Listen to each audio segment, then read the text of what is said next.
The rain hammered the windshield like accusations as the social worker's car pulled up to the sprawling Harrington estate in upscale Greenwich, Connecticut. 18-year-old Alex Rivera clutched his duffel bag, heart pounding not from the storm outside, but from the one brewing within, knowing this forever family had chosen him not for love, but as a prop in their perfect facade. In that instant, as the massive oak doors creaked open to reveal a world of polished marble and hollow smiles, Alex vowed silently he would survive them, even if it meant unraveling every lie they hid. Jordan Harrington slammed his bedroom door, the echo ricocheting down the hallway like a gunshot. At 20, he was the golden boy of Eldridge University, captain of the lacrosse team, heir to a real estate empire, and utterly miserable under the weight of his parents' expectations. "It's temporary," his mother had cooed that morning over artisanal coffee, her Botox-smooth face twisting into what passed for concern. "Adopting this troubled boy will look so good for our foundation gala. Makes you shine brighter by comparison."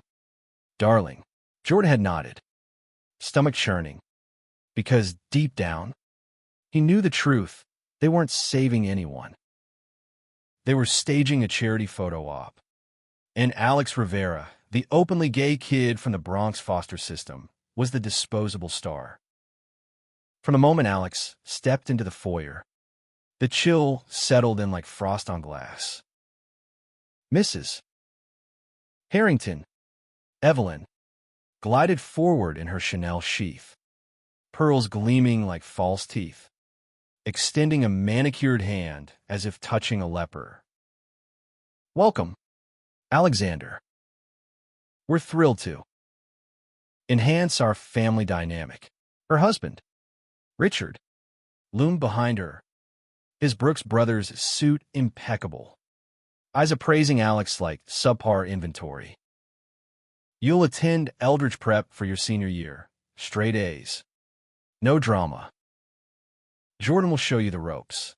Jordan, slouched against the banister in his lacrosse jersey, shot Alex a smirk that didn't reach his eyes. "Yeah, ropes. Like, don't trip over your own feet in the halls." Alex's room was a guest suite on the third floor, plush king bed, en-suite bath, views of manicured lawns that stretched like green lies. But it felt like a cage, the walls whispering isolation. He unpacked his few belongings, a worn photo of his late abuela, a dog-eared copy of Audre Lorde, and the rainbow pin he'd worn defiantly at his last foster home. Downstairs, the Harringtons hosted a welcome dinner for select friends, board members of their nonprofit, all champagne flutes and veiled judgments. "Such a noble cause," one woman purred, eyeing Alex's thrift store sneakers. "Rescuing these urban youths. Jordan, doesn't it make you grateful for your privileges?" Jordan choked on his steak, the word privileges landing like a slap. He watched Alex across the table, the kid picking at his food, dark curls falling over forehead, those full lips pressed into a line of quiet defiance. There was something electric about him, a spark that made Jordan's chest tighten in ways he couldn't name or wouldn't. Later, as the guests departed, Jordan cornered Alex in the kitchen, suds from dishwater bubbling like unspoken tensions. "Look, don't get ideas. This isn't some after-school special. My parents think you're their makeover project. Fix the poor gay kid. Score PR points. Play along, or it'll suck for both of us." Alex met his gaze, brown eyes fierce under the fluorescent light. "I'm not here to play your game. Jordan, I know what this is, a pity adoption to polish your halo. But newsflash, halos crack. The air crackled. Jordan stepping too close. The scent of Alex's soap, clean, like rain on concrete, mixing with his own cologne. For a heartbeat, Jordan imagined bridging that gap, but he pulled back, laughing it off. Whatever. Charity case. Lights out by 10. Nights blurred into a rhythm of guarded silences. Alex threw himself into Eldridge Prep, the elite academy where trust funds paved the paths to Ivy Leagues. Classmates whispered, Harrington's token diversity higher, but Alex aced AP Lit. Dissected Whitman with a passion that silenced snickers.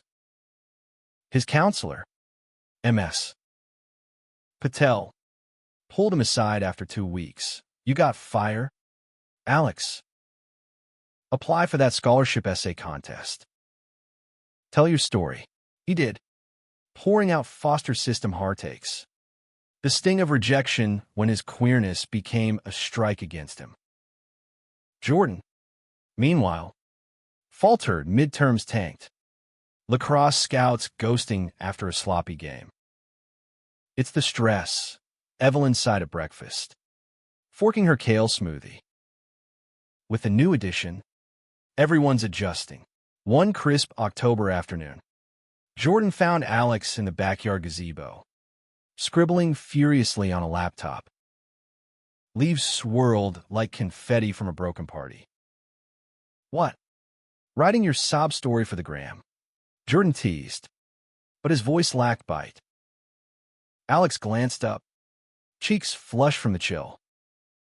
Actually, yeah. About kids like me erased, then paraded. You wouldn't get it. Jordan sank onto the bench, uninvited, the wood creaking under his frame. Try me.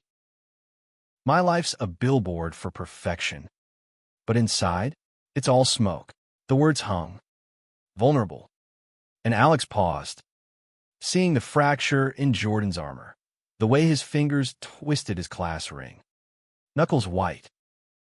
They talked, haltingly at first. Jordan confessed the pressure, pre-law or bust. Marry the right girl. Uphold the legacy. Alex shared fragments, Abuela's rosary beads clutched during raids on their Bronx apartment. The first boy he'd kissed behind a bodega dumpster. It was messy, real. Not this scripted crap. Jordan's laugh was bitter. Scripted. Yeah. As dusk fell, painting the sky bruised purple, their knees brushed. Neither moved. That night, Jordan lay awake, pulse racing, the ghost of Alex's laugh echoing. He scrolled Grindr in secret, then deleted the app again, shame burning hotter than desire. Thanksgiving loomed like a guillotine. The Harringtons hosted their annual gala, crystal chandeliers, string quartet, donors toasting philanthropy. Evelyn dressed Alex in a rented tux that pinched at the shoulders.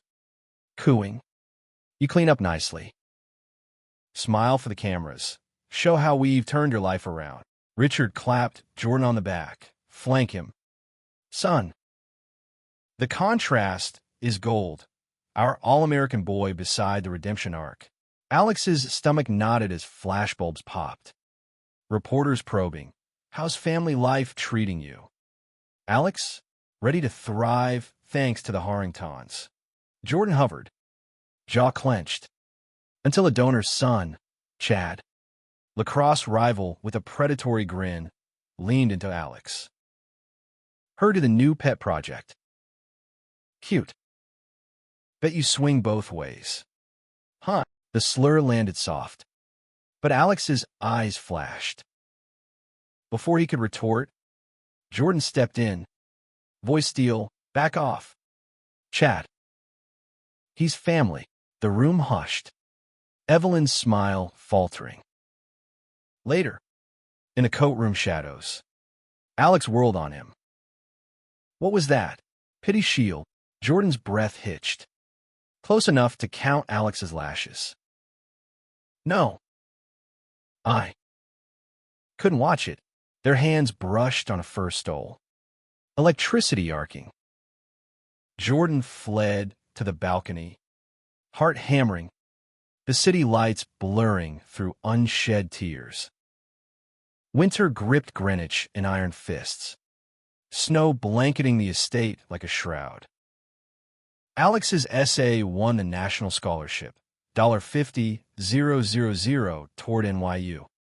Headlines praising his triumph over adversity. Thanks to generous patrons, Evelyn preened at interviews. But Richard's gaze sharpened. Don't forget who gave you the platform. Boy, Jordan's grades plummeted further. A D in contracts, sending Richard into a rage. You're unraveling us. That Foster reject's stealing your spotlight. Jordan stormed out, driving aimlessly until he ended up at the local dive bar, nursing a stolen whiskey. There, in the neon haze, he texted Alex, "Meet me. Need to talk." They met at the gazebo again, midnight blue and breathless. Jordan paced, words tumbling. They're right. You're better, smarter, realer. I hate it, but I don't. Alex stepped closer, snowflakes melting on his scarf. Then stopped fighting it. The kiss was inevitable. Clumsy with need, Jordan's hands fisting Alex's jacket. Alex's fingers threading through blonde hair.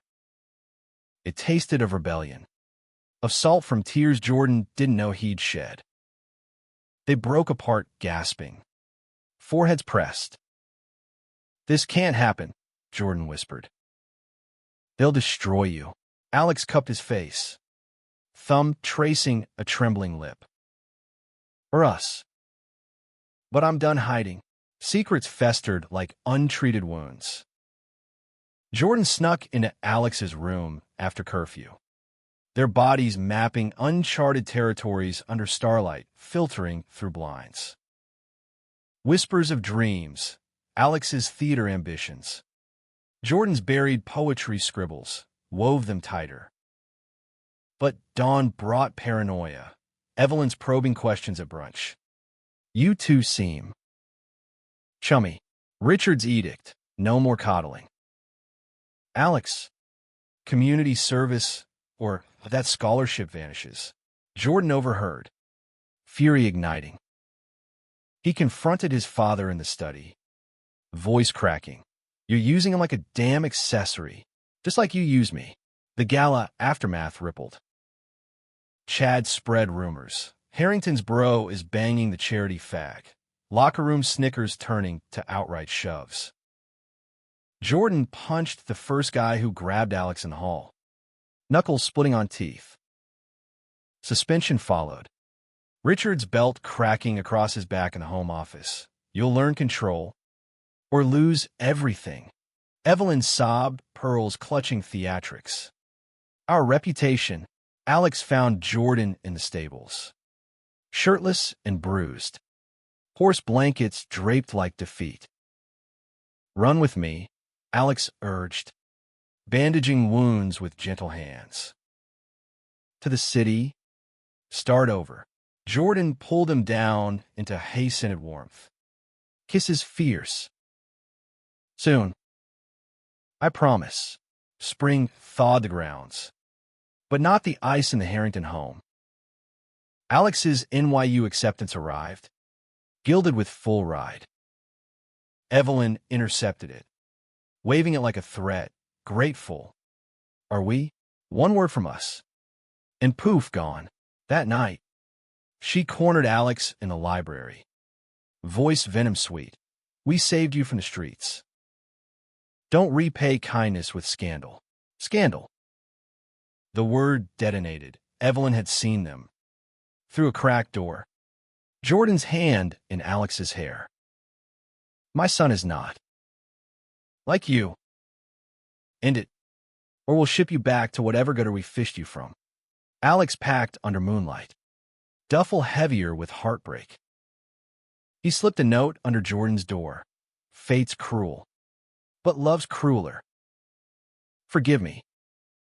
A. Jordan woke to emptiness, panic clawing. He tore through the house, finding Alex at the bus stop. Pre-dawn fog, cloaking them like ghosts. Don't, Jordan begged, dropping to knees on wet pavement. I love you. God, I love you. I've sensed that first glare. Alex knelt too, tears carving paths. Then fight for us. Horns blared as the bus idled. But Jordan hauled him up, running back toward the estate, toward confrontation. They burst into the breakfast nook. Evelyn mid-sip of mimosa. Richard scanning the journal. He's leaving, Jordan declared, arm around Alex's waist. Defiant. Because you're poisoning everything good, Evelyn gasped. Richard rising like thunder. Insolent. After all we've... No. Jordan cut in, voice steady for the first time. After all you've taken. I'm gay. Dad. I've been since high school crushes I buried to please you. Alex didn't make me this. He freed me. Silence shattered like fine china. Evelyn collapsed into a chair. Face crumpling, not Botox frozen, but real. Raw. My boy. Why didn't you say? Richard's fist clenched the paper. Veins bulging. But his eyes, those cold appraiser's eyes, flickered with something human. We thought the adoption would ground you. Make you stronger by helping someone worse off. The room spun into chaos. Accusations. Confessions spilling like overturned ink. Evelyn admitted the shallowness, the Foundation's image, the Gala optics, adopting Alex as a success story to eclipse Jordan's phase. Richard growled defenses. Legacy is armor. But cracked when Alex spoke. Voice even, you didn't adopt a boy. You bought a mirror to reflect your failures. But mirrors break, and so do hearts you ignore. Jordan squeezed his hand. Their united front, a wall the Harringtons couldn't breach. Weeks blurred into therapy sessions, mandated by Richard's lawyers to salvage the family brand. But something shifted. Evelyn, stripped of pretense, baked abuela's tres leches from Alex's recipe. Apologies baked into every layer. Richard, gruffly, funded a queer youth center in the Bronx, named for Alex's grandmother. Jordan came out publicly, lacrosse team fracturing then reforming around him. Chad's apologies forced but genuine. Alex deferred NYU a semester, building the center with Jordan, their hands dirt-streaked in community gardens, laughter echoing off brick walls. Fate's reversal was quiet. Profound, no lightning, just steady light piercing clouds. One summer evening, as fireflies danced over the estate's lawns, now less manicured, more wild, they stood on the gazebo steps. Jordan slipped a silver band onto Alex's finger, etched with hearts shatter expectations. Marry me, he whispered, eyes blue as forgotten skies. Alex's yes was a vow, sealing wounds into scars of strength. The Harringtons watched from porch, Evelyn dabbing tears, Richard's arm tentative around her, learning, late but learning, that cruelty's echo fades when love claims the stage. In the end, the family wasn't perfect, cracks lingered, apologies imperfect. But in those imperfections, humanity bloomed, a gay boy once pawn, now king, a son unchained, parents humbled by the very fate they'd tried to script. Love, it turned out, wasn't a reversal. It was the rewrite they'd never dared.